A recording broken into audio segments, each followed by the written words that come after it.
Shalom saudara-saudara kekasih di dalam Tuhan Yesus Kristus. Jumpa lagi kita di channel YouTube di Suara Kebenaran. Jangan lupa subscribe, tekan like, dan tekan lonceng agar notifikasi selanjutnya akan kita tampilkan. Tema pada hari ini firman Tuhan, yaitu Yesus melihat iman kita. Pernahkah kita merasa doa seperti mengetuk pintu tanpa jawaban? Kita berbicara tetapi terasa tidak ada yang mendengar. Kita percaya namun di hati masih ada keraguan. Yesus tidak pernah mengabaikan iman seseorang. Ia melihatnya. Bahkan iman sekecil apapun atau iman yang masih bercampur dengan keraguan, Dia meresponnya. Kisah-kisah ini bukan sekedar catatan sejarah tentang mujizat. Ini adalah cermin bagi kita untuk melihat bagaimana Allah sesungguhnya melihat hati kita. Ia tidak bekerja dengan paksaan, melainkan melalui undangan kasih yang tetap menghormati kebebasan kita sepenuhnya. Mari kita belajar 3 perjumpaan iman yang luar biasa. Yang pertama, perempuan di Kanaan. Perempuan Kanaan di dalam Matius 15 datang kepada Yesus dengan beban yang amat berat. Anaknya kerasukan setan dan sangat menderita. Yang mengejutkan bukanlah mujizatnya, melainkan perjalanan menuju mujizat itu. Yesus tampak diam, murid-muridnya memintanya pergi.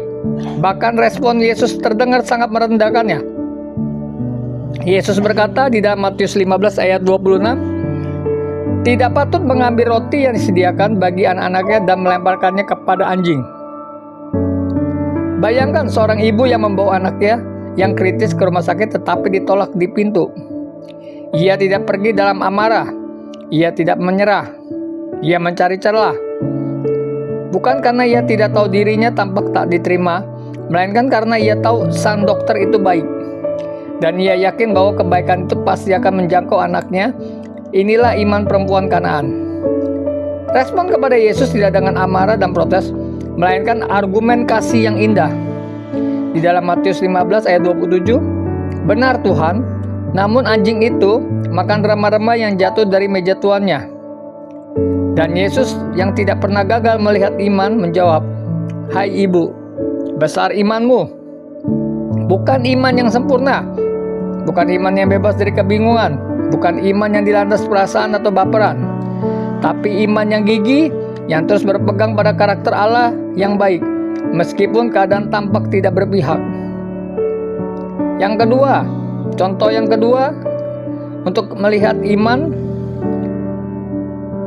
yang kuat, yang luar biasa, yaitu seorang perwira. Yang dimana seorang perwira itu, ia seorang pejabat Romawi dan latar belakangnya sama sekali berbeda dengan komunitas Yahudi. Namun imannya mengalir dari pemahaman yang jernih tentang otoritas. Di dalam Lukas 7 ayat 7 berbunyi, "Katakan saja sepatah kata, maka hambaku itu akan sembuh." Perwira tersebut tidak perlu profesi, tidak perlu ritual. Satu kata dari Allah sudah cukup. Yesus pun heran, dan dalam seluruh catatan Injil hanya 2 momen Yesus disebut heran. Satu iman yang besar seperti perwira ini, dan satu karena ketidakpercayaan di kampung halamannya sendiri. Dan yang ketiga, seorang ayah dalam Markus 9 yang menjujur dengan dirinya sendiri di hadapan Yesus.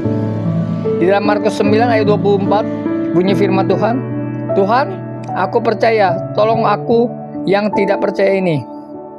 Ini bukan doa orang yang sempurna. Ini doa yang jiwanya hancur namun jujur.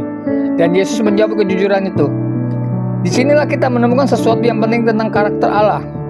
Ia tidak menunggu iman kita sempurna sebelum Ia bergerak. Ia melihat iman yang kecil sekalipun iman yang bercampur keraguan, dan Ia bekerja di tengah-tengah kita. Bukan sebagai hakim yang menilai kelayakan kita, melainkan sebagai tabib yang melihat kebutuhan kita jauh dalam dari yang kita lihat sendiri. Bahkan ketidakpercayaan yang dipelihara memiliki kuasa yang menarik jiwa menjauh seperti benih keraguan yang terus tumbuh jika diberi tempat.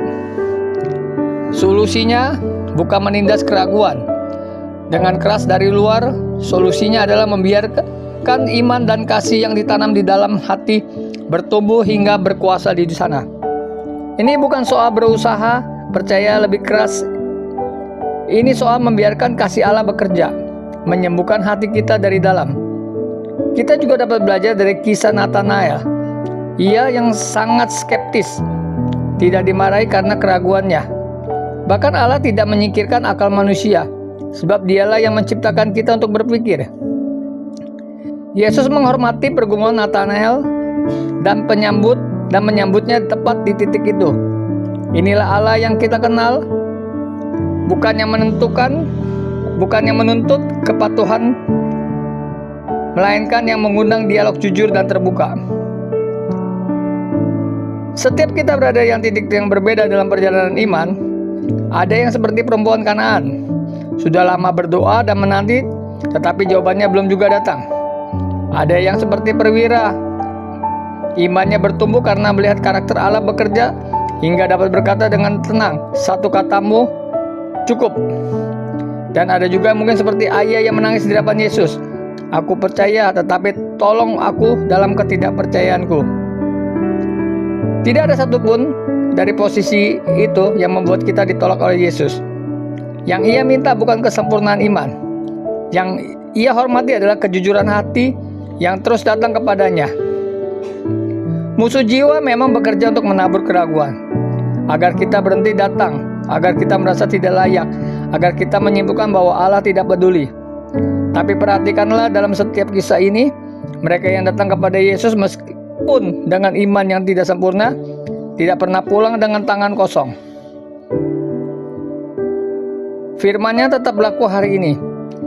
Di dalam Matius 11 ayat 28 bunyinya, "Datanglah kepadaku semua yang letih lesu dan berbeban berat, aku akan memberikan kelegaan kepadamu."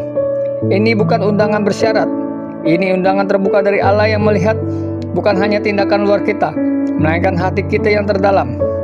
Maka pertanyaannya bukan apakah imanku sudah cukup besar? Pertanyaannya adalah apakah aku mau terus datang kepadanya?